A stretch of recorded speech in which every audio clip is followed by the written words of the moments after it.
با سلام، امروز در خدمت شما هستیم با مقایسه و معرفی انواع باتوم‌های تلسکوپی و فنری که باتوم‌های جیبی هم معروفن. خب ما با این مدل شروع می‌کنیم.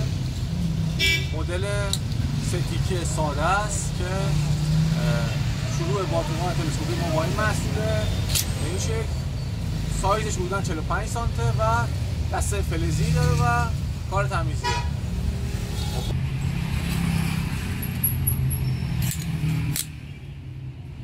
ما سراغ باتوم بعدی میریم. باتوم تلسکوپی سه تیکه دسته اسفنجی. به خاطر دسته اسفنجی که داره به حالت ضربه گیره و زمانی که شما ضربه میزنید نیرو کمتر به دست شما منتقل میشه. قیمت انواع محصولات داخل سایتمونه، شما میتونید کل اینا رو سفارش بدید.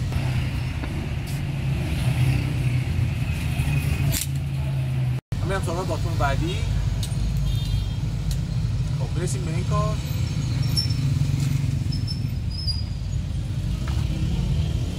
این کار فنری دست پلیمریه و به خاطر قابلیت فنری بودنی که داره مانور بیشتری میتونه بده.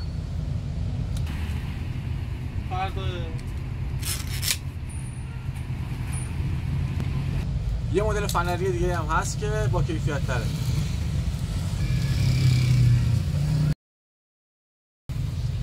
خب یه مدل فنری بهتره، دست اسفنجیه و کیفیت بهتری داره نسبت به بقیه. اینو حتما پیشنهاد میکنم براتون و به خاطر فنرش قابلیت مانور بالاتری داره.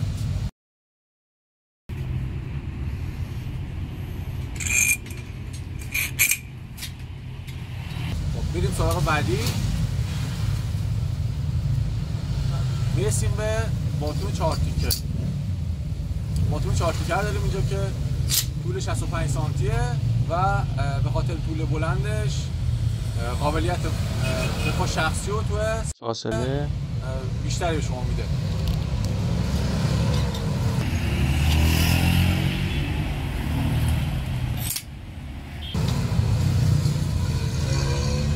همینطور محصول دست اسفنجی این کار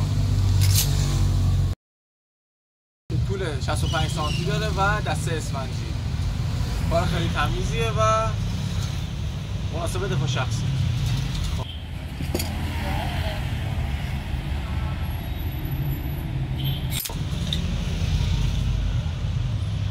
یه مدل دیگه هم داریم به اسم پلیکربنات سبک. این باتوم خیلی فوق‌العاده سبکه.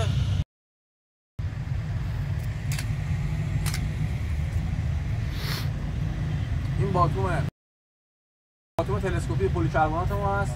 تهش شیشه شکن داره و فوق‌العاده سبکه.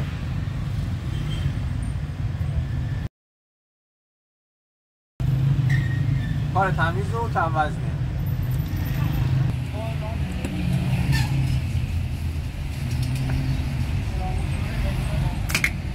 بریم سراغ بعدی که آخرین نوع باتوم تلسکوپی ماست که نوع فولادیه و بعدش از همه بیشتره. طول 65 سانتی داره و دسته ضربه گیری داره که پیشنهاد خود من برای شما این سلاحه که همه جوره مطمئنه، جنسش تمام فولاده و کارو براتون در میاره.